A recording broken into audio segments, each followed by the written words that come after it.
Thank you. God bless you. Yes. Turakomeza mu mwuka wo gushima Imana kubwo gupfa no kuzuka kwa Yesu Kristo. We are continuing in the thanksgiving of the death and the resurrection of Jesus Reka Christ. dusome ijambo ry'Imana. Let's go through the word of God. Hanyuma abaririmbye babe hafi, ndumva twagiye hari ahandi hantu twinjiye muri celebration yo kuzuka kwa Yesu Kristo. We have entered into another level of the celebration of Matayo the death of Jesus Christ. igice cya mbere kugeza kuri 15. Matthew chapter 1. No, chapter 28. Chapter 28. Umurongo wa mbere kugeza ku wa 15. Ijambo ry'Imana riravuga ngo nuko umunsi w'isabato ushize ku wa mbere w'iminsi 7 umuseke wenda gutambika, Maria Magdalena na Maria wundi bajya kureba cya gituro. Habaho igishitsi cyinshi, nuko marayika w'umwami Imana yari amanutse avuye mu ijuru, abirindura igitare akicaraho. Ishusho ye yasaga n'umurabyo n'imyenda ye yeraga nk'urubura. Babarinzi bamubonye bagira ubwoba, bahinda imishitsi, basa n'abapfuye. Ikintu nakunze, ntago bahinze umushitsi gusa, bahinze imishitsi. Ni ukuvuga ngo yari tremblement ikaze kabisa. It wasn't an easy earthquake. Ariko marayika abwira abagore bati, mwebweho mwitinya, kuko nzi yuko mushaka Yesu wabambwe. Ntari hano kuko yazutse nk'uko yabivuze. Nimuze murebe aho umwami yararyamye. Nimugende vuba mubwira abigishwa be yuko yazutse, kandi azababanziriza kuja i Galilaya.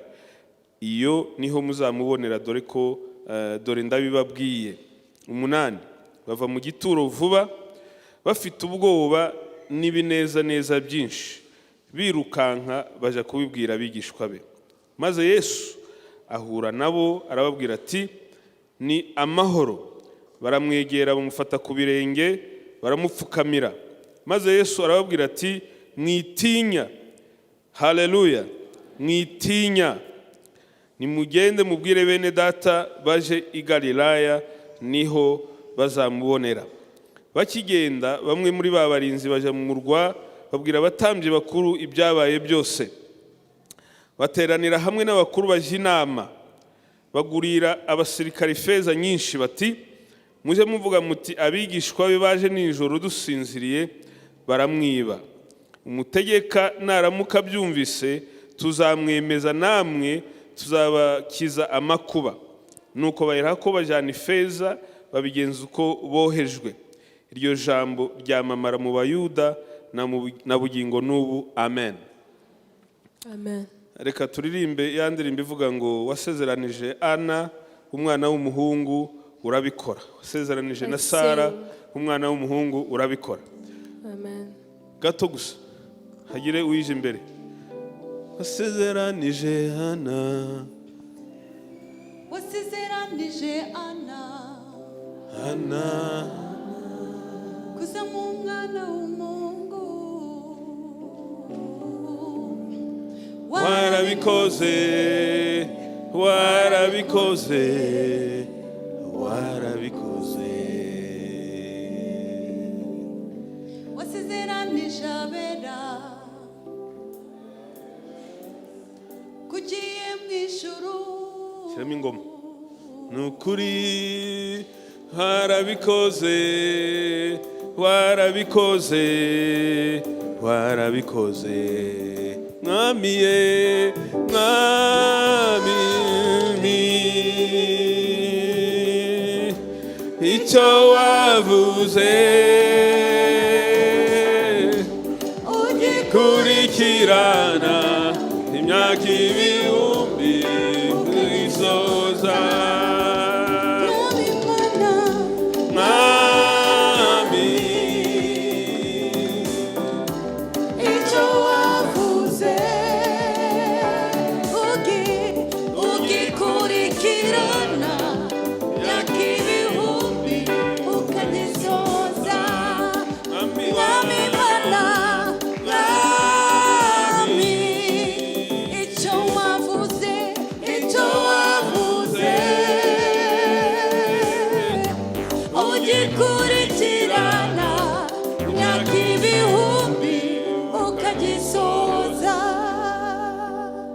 Haleluya. Hallelujah. Twakurikira Imana isohoza ibyo yavuze. We follow the God that fulfills what he says. Haleluya. Amen. Twakurikiye Imana yubahiriza abagaragu bayo.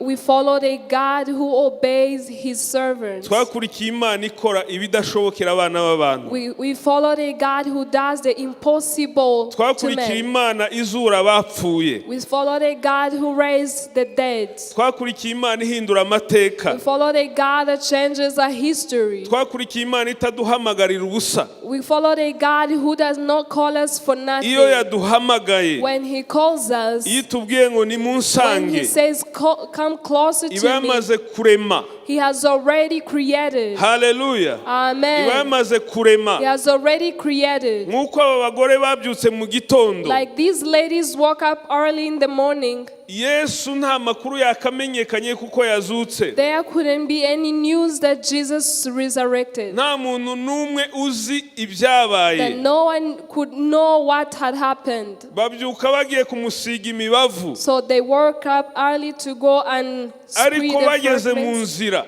But when they were on their way, bageze ku gituro, when they are closer to the tomb, basanga amateka they yahindutse. found that the history had already changed. Haleluya. Amen. Basanga amateka They yahindutse. found the story had already changed. Ndatura muri iki gitondo cy'uyu munsi I wa none, declare this morning, kubera kuko nawe wazindutse because you came early ukaza mu nzu and you y'Imana, came into the house of the Lord ukaza kuyishaka, and you came to seek for him, amateka yawe ahinduke mu let izina rya the Yesu story Kristo. of your life change. Uhure n'igitangaza mu izina May rya you Yesu meet with a Kristo. miracle in the name of Ubone Jesus ibirenze Christ. ibyo waje gushaka mu izina rya Yesu Kristo. Receive more than what you came with the expectation. Uhindurirwa amateka mu izina May rya your Yesu story Kristo. change in Jesus' mighty Kuba name. wateye intambwe Just because you made a step ukaza aho Imana yagusabye and you kuza, came where God wanted you to be, ukagira umugisha, and you were blessed, ugafata igaburo ryera, and you took the Holy Communion, ugasangira n'abera ku mubiri wa Yesu, and you shared with the holy ones ugasangira n'abera on the amaraso ya body Yesu. and the blood of Jesus Christ. Isezerano ryuzura uyu munsi mu buzima Let the bwawe, promise be fulfilled kuko today in Imana Jesus' name. iguhamagaye Because when God calls you, ntiguhamagarira ubusa. He does not call you in vain. Haleluya. Hallelujah. Ntikubyukiriza He ubusa does not wake you up in vain. ngo babyuka mu museke. They say they woke up early in the dawn. Umva uko byari byifashe. This is how it was. Yesu yari yapfuye. Jesus was dead. Mu bimenyetso byose wagenderaho by'uko yapfuye yari yapfuye. Amongst all the signs that you can check, he was already dead. Ku munsi wa mbere, On the first day, ku wa kabiri, the second day, ku wa gatatu mu gitondo, on the third day in the Yari dawn, yazutse. he was already alive. ariko nyamara But mu makuru, in the news, mu biriho, what was Mu in the mitwe y'abantu, existence, in the mind of yari people, agipfuye. he was still dead. gusa byamenyekanye But it came to be ari known uko hari abumvise icyo Imana ikoze muri bo, after there are some who knew what God has already bagatera done. intambwe, They made a step. bakaja aho bamusize, They went to where they had bahura left him. n'igitangaza They cy'Imana. saw that a miracle of God. Nizo mpamvu That is why, kubw'igikorwa cy'ubuhanuzi for the testimony or the declaration cy'igaburo ryera tumaze gufata, of the Holy Communion we've just taken, twamamaza urupfu rwa we Yesu have proclaimed the death of Jesus. muri iki gitondo cya none. This morning,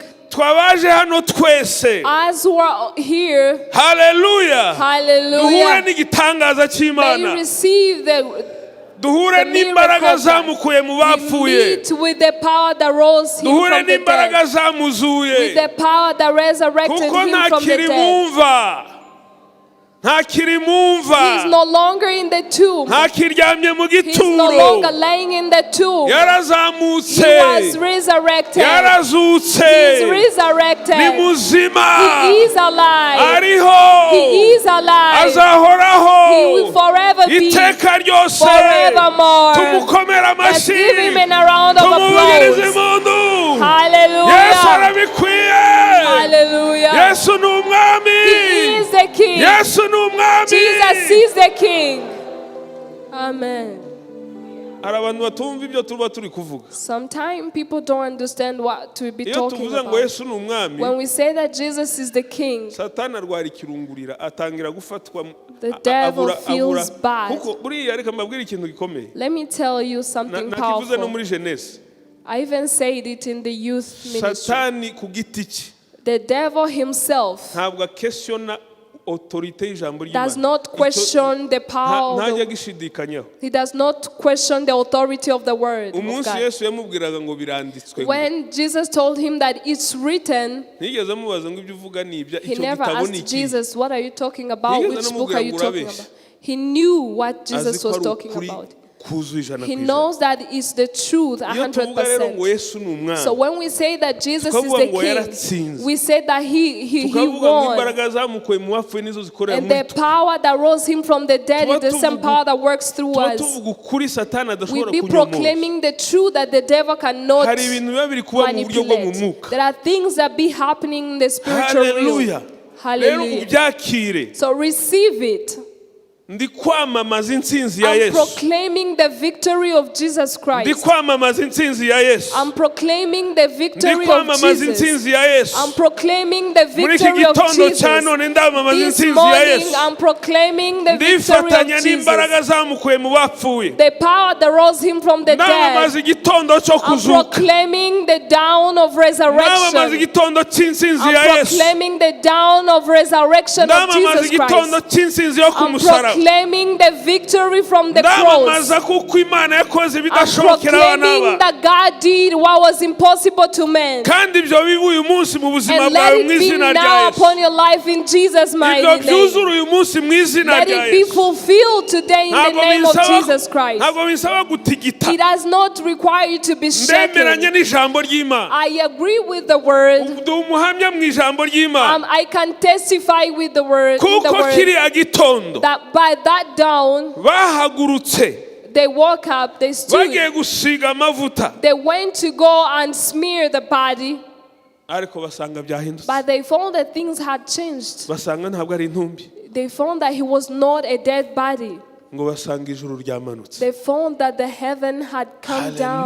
Hallelujah. Hallelujah. Hallelujah. Hallelujah. Good God. Imana Imana ikora nziza. ibikomeye. God who does the impossible. Nongeye kubyatura ngo muri iki gitondo I am cy'umunsi wa none proclaiming this morning imbaraga again. zo kuzuka zitembe mu The buzima power bwacu. of resurrection Imbaraga zo overflow in this kumenagura place. ibituro zitembe mu The buzima bwacu. power that broke the Imbaraga tomb. zo kubohora zitembe mu The buzima power bwacu. that rescue overflow Kuko in your Imana life. yaduhishuriye God has revealed this iba to yamaze you. kurema, He has already created. iba yamaze kubikora. He has already done it. Haleluya. Amen. Tumpepe Bwana. Let's give him glory. Iki gice umwuka wera gitembemo cyane kuko May the sinzi Holy kiri guceceka Spirit n'akare bari bacecetse bahari. overflow. Mu izina rya Yesu mwakire this gutemba place. kw'imbaraga z'Imana. Receive the power. Haleluya. Amen. Haleluya. Amen. Haleluya. Amen. Haleluya. Amen. Buriya senior pastor yabwirije ndi kuza Senior pastor preached. turi muri cya kirere nicyo twashatse We are kuguma. still in the same spiritual Twaze realm. kubajana mu zindi teori na za We didn't want to teology. take you Ko into tuhita other dufatiraho umwuka wera theories. yaragejeje. Let's take from where the Holy Spirit Iminsi has. ishize hari ahantu nagiye muri training Recently, I went somewhere in trainings. turi kuvuga hejuru y'ibikomere by'amateka, We're talking jenoside about the n'ibindi. one stories, Tuvuga gutegura kwibuka ku nshuro ya 30. and we planning how to remember for the Hari n'abantu b'abayobozi 30th twari time turi kumwe, commemoration, abayobozi bo muri leta. and some of the government leaders. Umumama umwe One woman asa n'utanze ubuhamya gatoya ariko numva gave cyane. a little testimony. Aravuga ngo jenoside irangiye He said after genocide was over, yari yagize ibikomere byinshi cyane. she was so wounded. Noneho ngo we buri gitondo akabyukira mu rusengero. And every morning she would wake up going to church. Buri gitondo. Every morning. Ku cyumweru hagera And on Sunday, ngo agategereza ko bari bubwirize hejuru yo kuzuka kw'abapfuye. she would wait for the preachers to preach about the resurrection Bakabwiriza of ibindi. the dead. They will preach about other things. Agataha ababaye. And she will go back home Akagaruka ku kindi in pain. cyumweru. And she would come on this next bakabwiriza week. ibindi agataha They bavuga would ku Mana. preach other thing and kubera go iki back. batavuga hejuru yo kuzuka? And she always waited for the time they will preach noneho about umunsi umwe ngo resurrection. babibwirizaho, So one day they preached about it, aranezerwa and she was joyful. ngo ataha azi ko mu gitondo buca abantu bazutse. So in the next morning, she expected that all people will be resurrected. ayo ni amakuru y'impamo. Noneho ngo bukeye abona abantu ntibazutse. So the Icyumweru next kirashira, morning, people were not resurrected. arasubira ateganya ngo reka numve bazongere babibwirizeho, numve Let me neza wait uko until bizagenda. they also preach about the resurrection. basubira kubibwiriza, arategereza They icyumweru preached kirashira. about it again, and she waited noneho longer. bukeye So one morning, ngo asoma ijambo ry'Imana rivuga ngo umunsi umwe ku Mana n'imyaka 1000 ku bana b'abantu. and she read in the Bible that one day to people is equal to a Muravuga ngo ibyo 1,000 byose years. nubwo ari uko bimeze ariko kameme nabyo ntibigomba gutinda, bigomba kuba vuba vuba. So she couldn't wait for it to happen. N'ejo bundi twahuye Even recently when we met, mu cyumweru gishize, previous week, told me- yamaze kubiganira ndamwegera kuko numvishe ankoza ahantu kuko nanjye ni ikintu ntegereza she cyane. touched me somewhere. Arambwira ngo nubu ntarumva, nubu Until ntiyumva today, ukuntu she does not understand abantu batarazuka. how people are not resurrected yet. Ndamubwira ngo I mama, told her, Mama, nibyo ntibarazuka, it's true they are not ariko igihamya resurrected. dufite cy'ukuri But truly what we kubera know, kuko Yesu yazutse, since Jesus was resurrected, kubera hallelujah, kuko Yesu yazutse, just because Jesus kubera Christ yuko resurrected, atakiri mu mva, because he's no longer in ni the tomb, ukuri, truly, ni ukuri, truly, abasinziriye muri for Kristo those who slept in Jesus bazazukira Christ ubugingo buhoraho. will be Nanjye resurrected ndimo for the nzazuka, eternal nawe life. tuzazuka. I and you will Izo be nizo mbaraga turi resurrected. gutangaza muri This iki is the power gitondo. we are proclaiming this Wakira morning. imbaraga Receive this zizura power ibyawe byose that byapfuye mu izina rya resurrects all Yesu. your things that were dead. Wakira imbaraga z'ubuzima Receive the bushya, power of a new life uyoborwe n'iryo hishurirwa, and be led by this uyoborwe n'iryo revelation. hishurirwa. Wigira imbere aho Imana iguhamagarira. Come closer to where God wants you to be. Reka mbabwire, Let me tell you, nta guhishurirwa nta gukomera, no revelation, no power. nta guhishurirwa nta gukomera. No revelation, no strength. Aba mama bari bakomejwe nuko These women were hari ikintu strengthened bumvise, by something they heard, they baragikurikira, felt, and they followed it. barongera baragikurikira, And they followed it again. barongera baragikurikira, They followed it again. barongera baragenda, They did it again. maze bahura n'inkuru nziza, And they met with the good news. bakigaruka And after they were bahura awakened, na mwenyewe. they met with the real one. Ngo Mariya, nusoma muri Yohana noneho When you Mariya, read in John, Mariya ngo yararize ageze ku gituro, Mary Magdalene cried. amaze kurira After she cried, yihebye. Ariko umva umuntu urukundo yari she afitiye had Yesu, lost umva hope. urukundo Yesu yari She amufitiye. was so in love with Ararira. Jesus. She cried. Amaze kurira, After she cried, Yesu aho muri Yohana bavuga ko Yesu atamwiyeretse mu nzira, Yesu yahise akora demituru y'umurabyo kubera ukuntu yari yamukunze. revealed himself to him in another way. Ngo aramubwira ngo Mariya, And he said, Mary, yumvise ijwi gusa, when she heard a voice, ngo aramusubiza mu Giheburayo, aramubwira ngo Rabuni, and she aramubwira ngo replied Maître, in Hebrew shefu language, wanjye we uri hano. Master, Yesu aramubwira are ngo you wirira, here? He said, nazutse. Imana I'm icyubahiro. resurrected. Haleluya! Amen. Umwami wacu duhoza amarira, Our King who wipes away our umwami wacu tears. dukura mu Our rubungabangabo, King who takes us out umwami of wacu dukura mu confusion, bwoba, who takes us out of ntakiri fear. mu gituro, He is no longer in the tomb. yarazutse, He is resurrected. yarazutse, He is resurrected. ni muzima, He is ni alive. muzima, He is alive. wirira, Amen. wirira, Do not cry. wirira. Do not cry. Nta guhishurirwa nta gukomera. No revelation, no strength. Knowledge gusa ntihagije. Knowledge is not enough. Imana yahamagaye Aburahamu, God called Abraham yamubwira ava muri bene so, and told him, go away from your va family. iwanyu, Go away from your uje mu father's gihugu house nzakwereka. and go to the country I will show you. Aburahamu arakurikira. Abraham followed. Turi gushaka kurema inyota nshya yo So gushaka we Imana mu want to buzima bwawe, create a new thirst of seeking for kugira God, ngo wumve ko guhishurirwa Imana ari byo bizagukomeza. so that you can know that seeking for God's revelation is what will Aburahamu sustain you. arakurikira, And Abraham followed. Imana yari yamweretse Kanani, God showed him Canaan. ariko ngo agezeyo But when he reached there, asanga si Kanani yo mu he isi, found it's not the Canaan of the world. abona ibindi bintu. He saw other Birenze ibyo yari things yabonye. that was beyond what he had seen. Igihe Imana yamubwiye ngo izamuha Isaka, When God said to him, I will give you Isaac, amaze kumubona after he received Isaac, yarongeye arahishurirwa, he received another revelation. abona si Isaka, He saw that it's not Isaac. abona ni urubyaro, He saw the many children. abona ni amahanga. He saw generations. Zo mpamvu ivuga mu Baheburayo And that's why the Bible says in ngo Hebrews, Aburahamu kubera kwizera and Abraham, because of nicyo his faith, cyatumye adashidikanya gutamba that's Isaka, why he never doubted to ngo give kubera Isaac, kuko yari yizeye Imana because he had faith in God, ishobora kuzura n'abapfuye. that God who can raise the dead. Yabonaga irindi hishurirwa rirenze He ibyo saw yari afite. another revelation that was beyond what he Ntushobora would see. gukomera udafite hishurirwa You rirerire. cannot be great if you don't have the revelation. Ntiwakomera gusa uri umuntu You udasoma cannot just be Bibiliya, great if you don't read the word, ntusenga, you don't pray, urasenga gatoya ugatangira you gukorora, pray 40 jours iyo just a zirangiye little biba and you birangiye, start coughing. baravuga ngo dusenge. Hari abantu nse numva bavuga gusenga ukahita wumva utangiye Some people you will tell them to pray, they start gusa to birahagije. speak in tongues. Gusenga ugasengesha You umutima, need to ugasengesha pray in umubiri, the spirit, amasengesho y'ubwoko your bwose. body, all kind of prayers. Kubera kuko Aburahamu yari afite irindi hishurirwa Because rirenze Kanani, Abraham had another revelation beyond biravuga ngo Canaan. nicyo cyatumye The Bible says that is why atura mu mahema, he lived in the tent. yanga kubaka He did not build kuko ngo houses yatumbiraga undi murwa. because he was seeing another city. Yari yabonye He Yerusalemu, had seen Jerusalem, ikindi gihugu another nation, ngo Imana yubatse, another country that God had yarangiza built, ikagitunganya. and then prepared it. Biravuga ngo abo bapfuye The bakikizera, Bible says that they died while still having batarahabwa faith. ibyasezeranijwe, They did not leave the promised things. ngo n'isi ntibari bakwiye kuyituramo. Even they did not deserve to live in the Ndasenga world. muri iki gitondo I cy'umusoro, prayed this morning, Imana igusukeho umwuka wo may guhishurira, God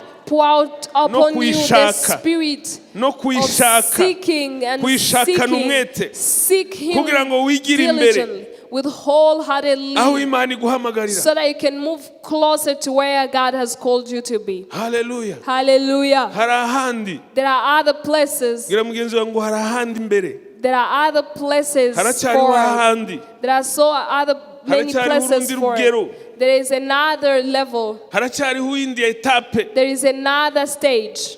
Haleluya. Amen. Nta guhishurirwa, nta gukomera. No revelation, no greatness. Mose yari kwa Farawo, Moses was at Pharaoh. atuye, He dwelled there. atuje, He was still, ariko umunsi umwe but one day ngo yumva biranze mu he nda, felt that it wasn't still yumva hari working. ikintu kimusunika, Something was pushing him. atangira kumva ibintu mu He mubiri, started to feel things in his body. nk'uko ba bagore bumvishe ko ari ngombwa kujya ku Like gituro. how these women felt that they wanted to go to the tomb. Bene data, nimureke tugire inyota yo gukurikira aho Imana iduhamagarira. Brethren, let's seek to be where God wants us to be. Hari abantu kenshi Imana irakubwira senga, There are excuse, many people where God tells them to pray.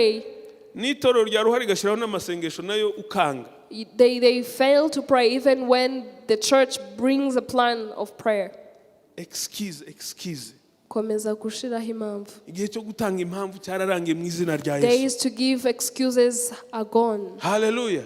Amen. Mose ngo arahaguruka, And Moses arrived. ahaguruka gusa nk'ugiye kuja kureba bene wabo, He went as someone going to visit his biza family. kuvamo guhura n'Imana And that's where he met with God mu gihuru cyaka umuriro, in the burning bush. biza kuvamo guhishurirwa Imana, And that's where he got a revelation of God. biza kuvamo kubona Imana ku rundi And rwego, that's where he perceived God in another biza level. kuvamo kubona na Kristo, And that's where he found Jesus Christ. kuko biratubwira mu Baheburayo 11 Because the Bible says in Hebrews 11 ngo kwizera that faith niko kwatumye Mose made Moses, ubwo yari amaze gukura, after he had grown up, yanga kwita umwana he did not want w'umukobwa wa to Farawo, be called a son of yemera Pharaoh's daughter. kubabazanywa, He accepted to go through suffering n'ubwoko bw'Imana with the people of God ngo kubera yuko because yabonye kuko ibyiza bya he Egiputa saw that the good things of Egypt atabinganya n'ibyiza byo muri cannot be Kristo. compared with the beauty what is found in Jesus Christ. Kristo avuye he? Where is Jesus coming from? Avuye mu ihishurirwa He gusa. has come from the revelation. Kristo avuye mu ihishurirwa. Jesus came from the Uri hari igihe tureba revelation. abantu ngo barakomeye mu mwuka.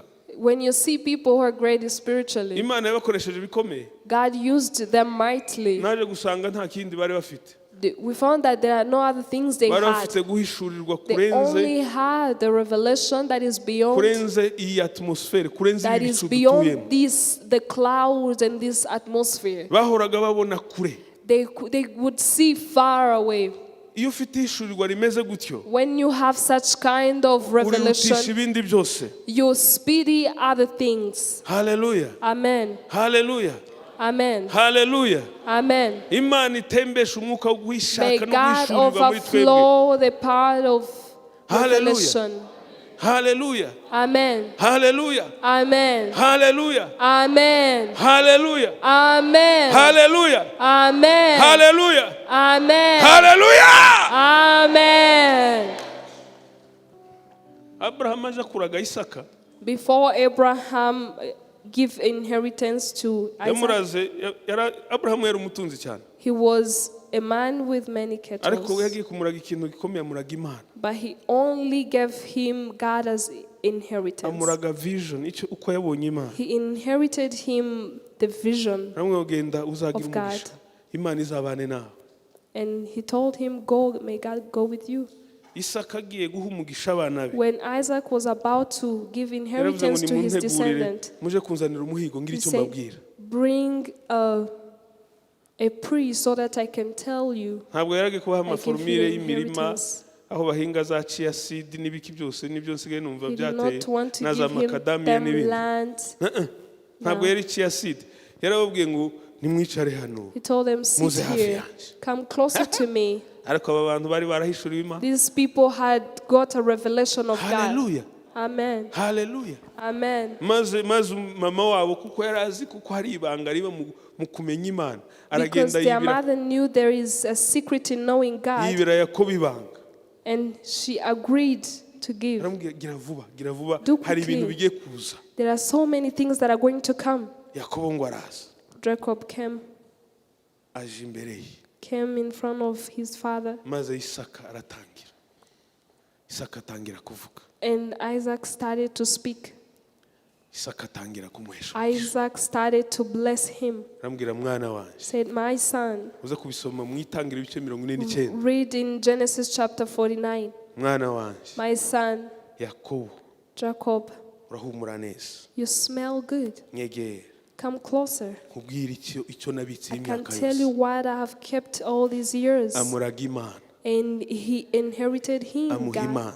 He gave him God Amusukamo icyo yahishuye. and poured into him what he has Yakobo nawe received as a amaze revelation. After Jacob also grew Amaze up, gusaza. after he became an old man, Nusoma mu itangiro 50. if you read in Genesis chapter 50, Shiraho itangiro 50 28 24 na 25. chapter 50, Maze wumve ijambo Yakobo yavuze. and I'll tell you Wumve what, icyo yatoye kuri Yuda.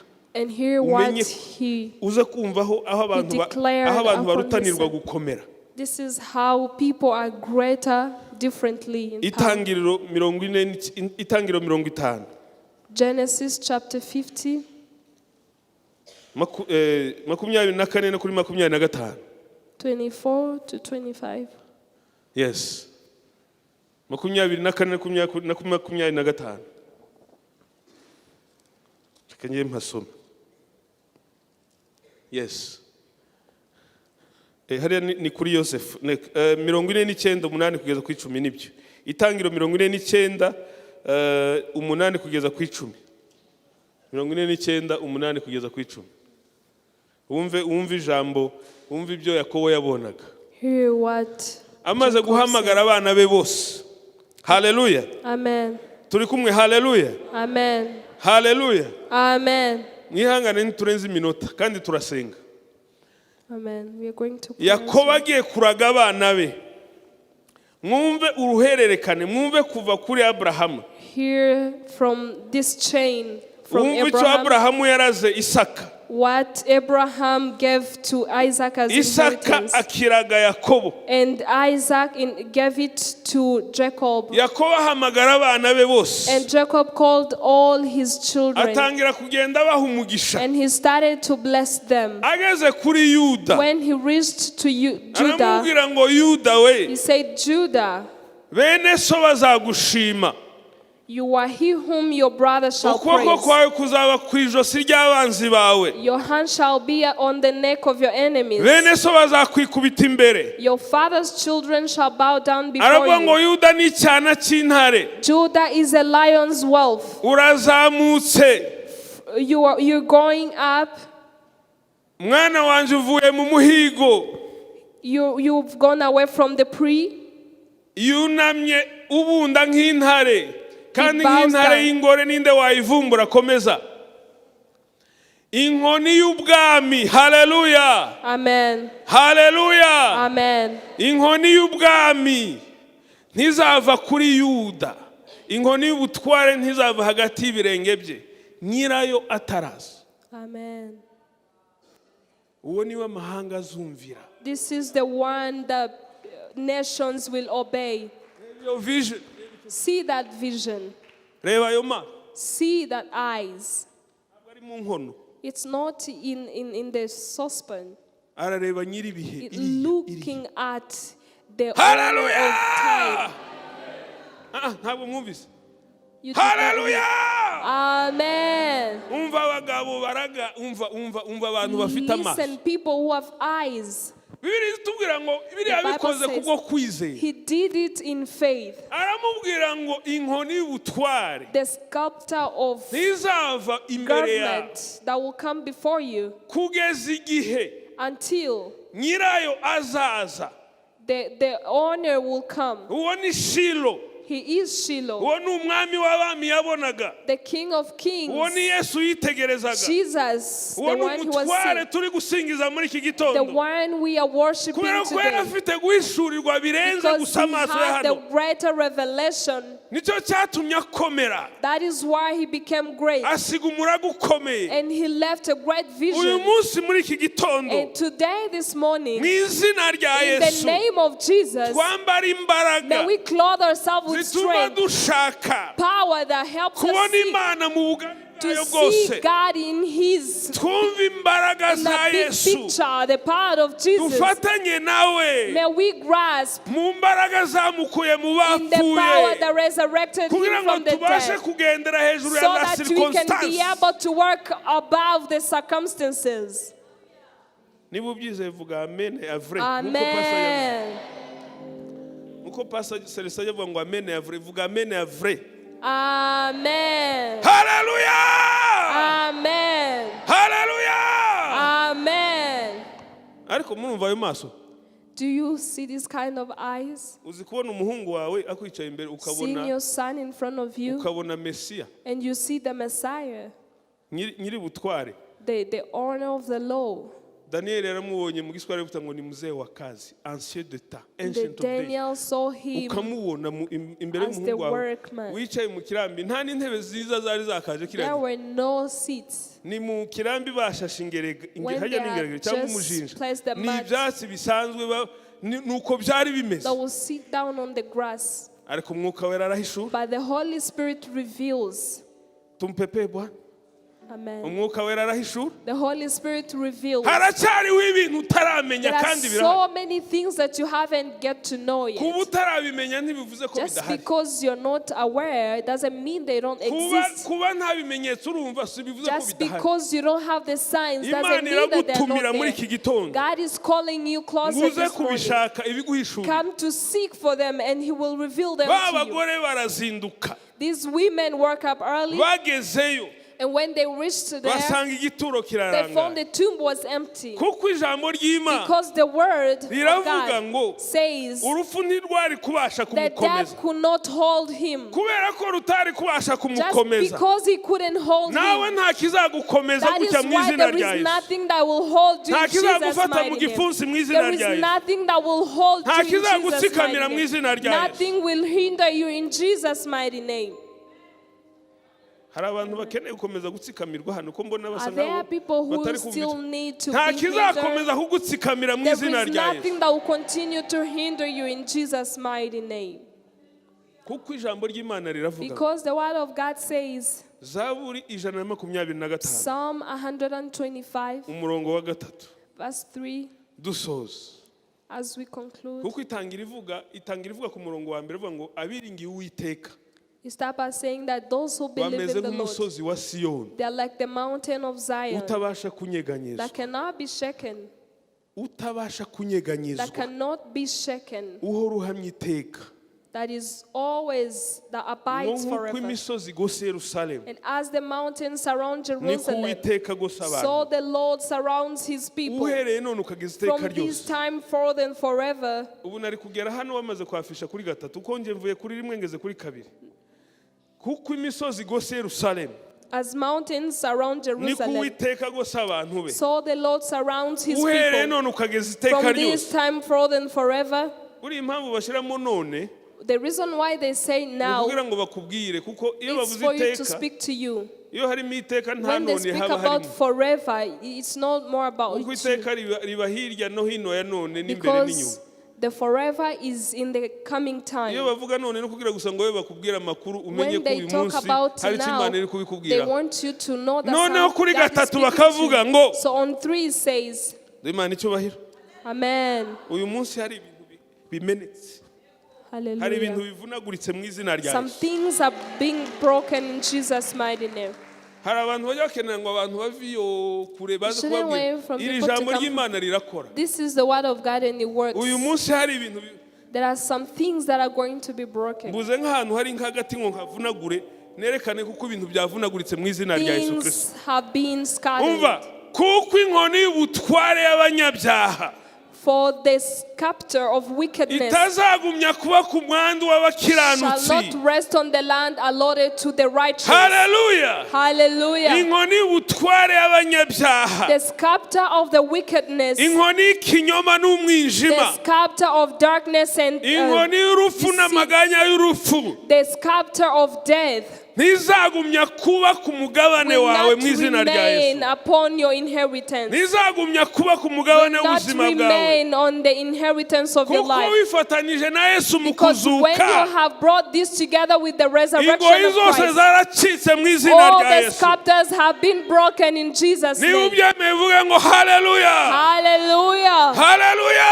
Hallelujah. haleluya Hallelujah. haleluya Hallelujah. haleluya Amen. duhaguruke muhaguruke Let's duhaguruke stand up. abaririmbyi muze turirimbe rimwe gusa We're going to rimwe sing. gusa Hallelujah. turirimbe ngo yavunaguye ya macumu baduteranye n'imiheto iriya ndirimbo tuharirimbe hanyuma tuze kwakira umushumba mukuru adusengere kuko uyu munsi ni umunsi wo kubohoka mu izina rya Yesu Kristo Today is the day to be set free. ariko tubanze dusubiremo ngiye gusoma musubiremo iyi rema y'iki gitondo Let's cy'umunsi wa none first talk about the Rema. subizaho kuri gatatu Verse 3. ngiye kubivuga mu bisubiremo niba ubyizeye I'm going to repeat it and you will repeat it as well. kuko inkoni y'ubutware y'abanyabyaha itazagumya kuba ku mwandu w'abakiranutsi kuko inkoni y'ubutware bw'ikibi ntizagumya kuba ku mwandu wanjye ntizagumya kuba ku mugabane wanjye ntizaba ku munani wanjye ngewe n'umuryango wanjye ngewe n'itorero ryanjye twafatanye na Yesu mu kuzuka turi kumwe nawe mu ijuru mu buryo bwo mu mwuka ibyari bidutsikamiye biratsinzwe mu izina rya Yesu mu izina rya Yesu mu izina rya Yesu, mu izina rya Yesu, In the name of mu Jesus. izina rya In Yesu, the name of Jesus. mu izina rya Yesu. In the name of Jesus Christ. Amen. Twavuze inkono ebyiri. We Hari- talked about two Hari tuvuze sculptors. y'ubutware bw'abanyabyaha, There is one sculptor of the hari n'iriya yo kwa wickedness, Yuda. and there is another one of Judah. Iriya Yuda yari afite ategereje This nyirayo. Judah had before he was Iriya niyo waiting for the yamenaguye, iriya lawgiver. niyo yavunaguye This is what iy'abanyabyaha, broke all irayimenagura, these other iyikubita sculptor hasi. of the wickedness. Umushumba mukuru yavuze ngo Yesu atsinda igitego. And the senior pastor said, Reka Yesu Jesus tumukomere Christ amashyi menshi won. cyane.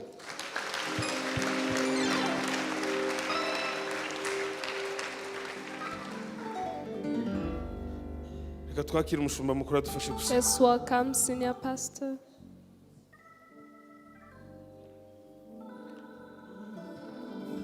Twari mu mpinga z'ejuru twambaye ubushwambagara imisatsi yatonze ikime utwereka imbabazi uvunagura ya miheto abanzi baduteranye ushingura y'amacumu mu bibanza byacu turubaka uvumura imirima yacu turahinga tureza utwereka ijambo ry'ubuzima riturengera ingerayo nzicara ndavuga ibyo yankoreye ingerayo nzababwira ya mirimo zaririmba rwa rukundo yanyeretse uko iminsi nkayindi sinzibagirwa ingerayo nzabivuga ibyo Yesu yankoreye ingerayo nzababwira ya mirimo zaririmba rwa rukundo yanyeretse uko iminsi nkayindi sinzibagirwa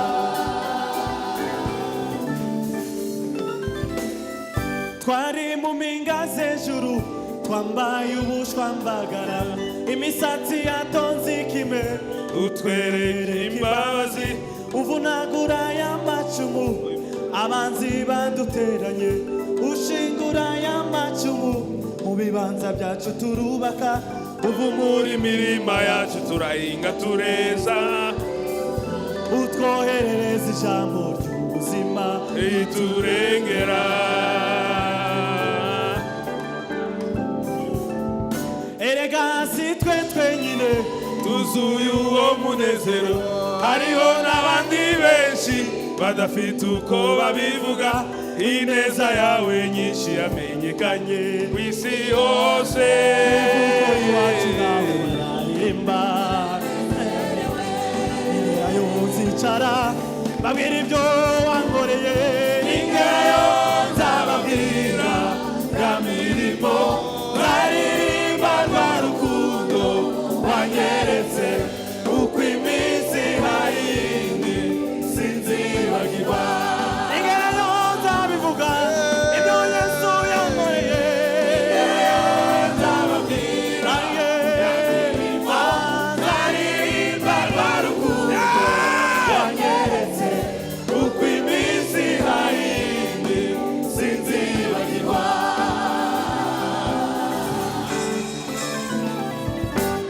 ariko mana icyo ngukundira nuko utameze nk'abandi ibanga ryanje nawe ariko mana icyo ngukundira kure y'amaso y'abantu nubwo utameze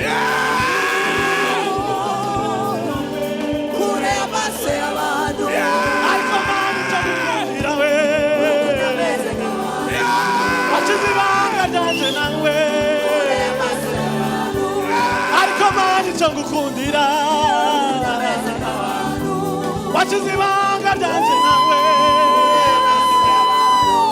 ariko mana icyo ngukundira utameze nk'abantu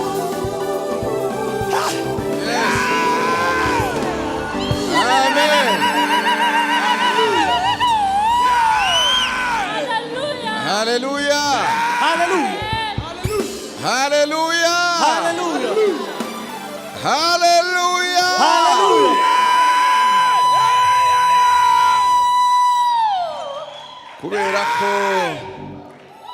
kubera ko because iyi culte ifite amasaha yayo ntarengwa the service had its kandi n'umwaka limited time, wo gushira ku murongo ibintu byose. and this is a year to put all Ariko things in umuvuga order. butumwa Pastor Mutama na Shekina mu kandi kanya gato. Sibyo sera? A few Nimuvuga ngo kakanya minutes, karyo. in another Kakandi ko time. mu kanya. Wayi masaha murayazi? Yeah. Ntihaba feri gusa nuko bamaze kugira umwihariko wabo ariko mu kanya sibyo mu kandi kanya turafungura feri mwambe mwatse kandi n'umukozi w'Imana muzaba muri kumwe ariko tujya gusoza ikilte ndagira ngo ubwire mugenzi wawe umubwire ngo nzababwira I will tell them. Mubwire ngo nzababwira. I will tell them. Ongera kandi ubwire uwo nzababwira nzababwira. I will tell them. Murabyizeye? Do you believe? Icyo uzababwira ni igiki? What will you tell them? Nuko umwijima wagize iki? Iherezo. Yeah. Hallelujah. Nuko inkoni y'umwijima Hallelujah. nuko imbaraga zo gukiranirwa zitazakomeza kuba hejuru y'iki. Nimuvuge ngo bizagira iherezo. It has an end. Amen. Amen. Amen. Amen. Amen. Ririya jambo ryanyeganije. This word shook everything. Nabwiye madame koze w'Imana arimo yigisha. As the servant of God was teaching, numva haje musengesho. A prayer came. Agejeje hagati. Numva umwuka atangiye kunsubiza amfijambo. Mubami. The Spirit of God gave me a Kirangiza word. kurisoma no kurisura nyamwatsi karamu. Iririndirira amanuka. I highlighted a word. I continued. Bifite iherezo. They have an end. Reka mbabwire. Let me tell you. Ikitagira iherezo ni ubwami bw'Imana. What has no end is the Ikitagira iherezo kingdom ni of ijambo God. ry'Imana. And the word of Ikitagira God. iherezo ni ukuri. And the truth. Ibindi byose. All other things have the end. Amen. Yeah. Tukemera ikinyoma cya shitani. Do not accept the Uyu munsi ugende umubwire ngo lies Satani of the devil. ibyawe bigira iherezo. Tell him that your things have the end. Hari irindi jambo rivuga ngo siko bizamera. There is another word that says it. Nimukomeze. Siko bizagira gute?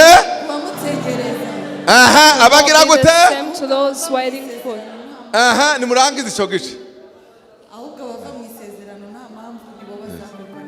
None se bavuye mu isezerano. Those who go out of uri the muri bandi promise bazabwira gute? are the ones that will be ashamed. Babwire rero ngo nzababwira. Tell them that I will tell you. Imana ibagirire neza.